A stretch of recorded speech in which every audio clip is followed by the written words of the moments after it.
महत्त्व सणांचे. निवेदिका मेघा चव्हाण. नमस्कार. सगळे सण छान छान, सगळे सण छान छान, जणू आनंदाची खाण.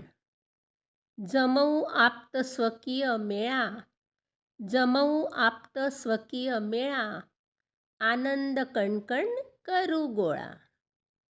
आजी आजोबा सांगती गोष्टी, आजी आजोबा सांगती गोष्टी, नका विसरू निज समष्टी.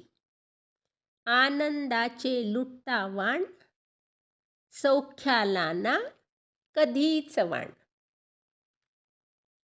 सण उत्सव साजरे करण्याची आपली परंपरा आहे.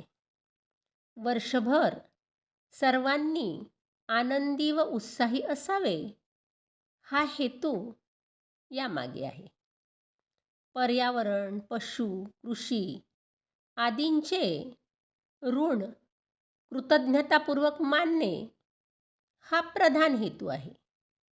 याशिवाय सर्व मंगल कार्यक्रमांमुळे मनी रोटेशन हा अर्थशास्त्रातील सिद्धांत पाळला जातो. त्यामुळेच 13वा महिना म्हणजे अधिक मास याला मलमास वा धोंड्या महिना असे नाव मुहूर्ताधीन असल्यामुळे असले तरी आपण हा पुरुषोत्तम मास या नावानेच ओळखतो.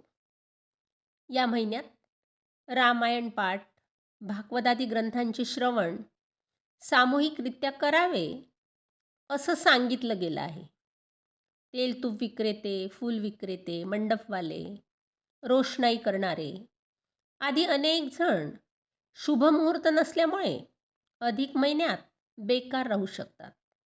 तसे होऊ नये म्हणून ही मनी रोटेशनची व्यवस्था आपल्या परंपरेने सांगितली असावी.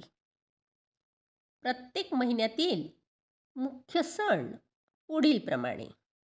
चैत्र महिना संवत्सर प्रतिपदा, श्रीरामनवमी, हनुमान जयंती.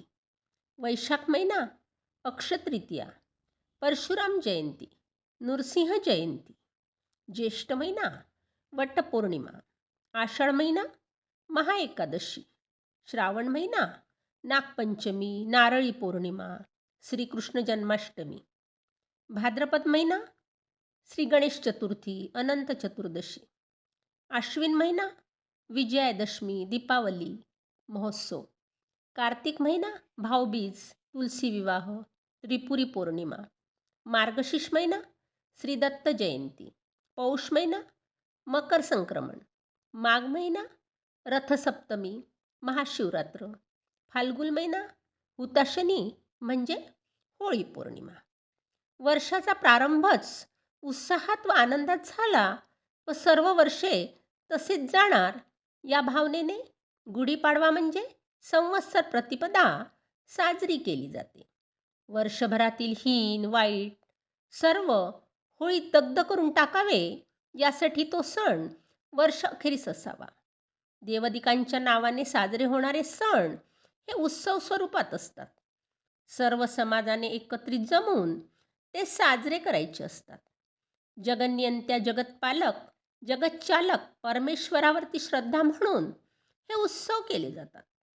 मनुष्य हा श्रद्धेवरच जगत असतो, हे सत्य नाकारता येत नाही. शिवाय सर्व समाज एकत्रित येऊन एकीचे बळ निर्माण करू शकतो. यातून अनेक समाजोपयोगी कामे उभी राहू शकतात. राष्ट्र एकीमुळेच बलवान होऊ शकते, बेकीमुळे दुभंगते. हे सूत्र आपल्या पूर्वजांना ठाऊक होते. काही सण हे स्त्रियांशी संबंधित आहेत. भारतीय संस्कृतीने स्त्रीबद्दल नेहमीच आदरभाव दाखवला आहे. यत्र नार्यस्तु पूज्यते रमन्ते तत्र देवता असे आपल्याकडे सांगितले आहे. सत्याचे रक्षण करणारी स्त्री प्रत्यक्ष मृत्यूलाही हार जात नाही, हे दाखवणारी वटपौर्णिमा आहे. दुर्दैवाने आज त्यातील संकेत कथेमध्येच आम्ही अडकून संकुचित झालो आहोत. ज्या वडाची पूजा करायची त्याचे तोडलेले अवयव त्या दिवशी बाजारात मिळतात.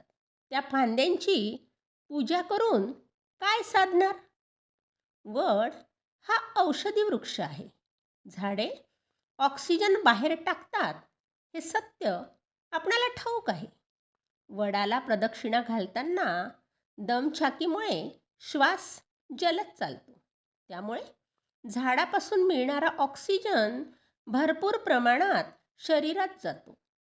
हे रोज करणे शक्य नसते. म्हणून किमान एखाद्या दिवशी तरी करावे.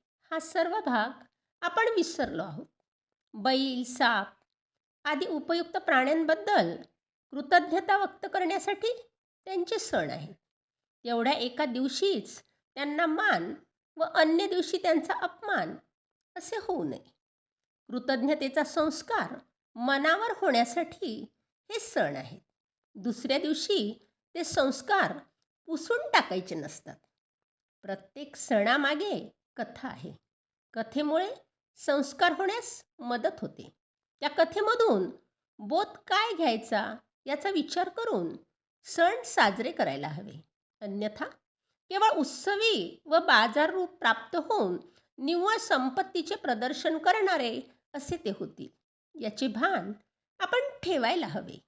सर्वेपि सुखिनः सन्तु असे आपण मानतो. सणासुदीला जे दुःखी, दीन, गरीब असतील त्यांच्या जीवनात आपण आनंद निर्माण करू शकलो तर उत्तम.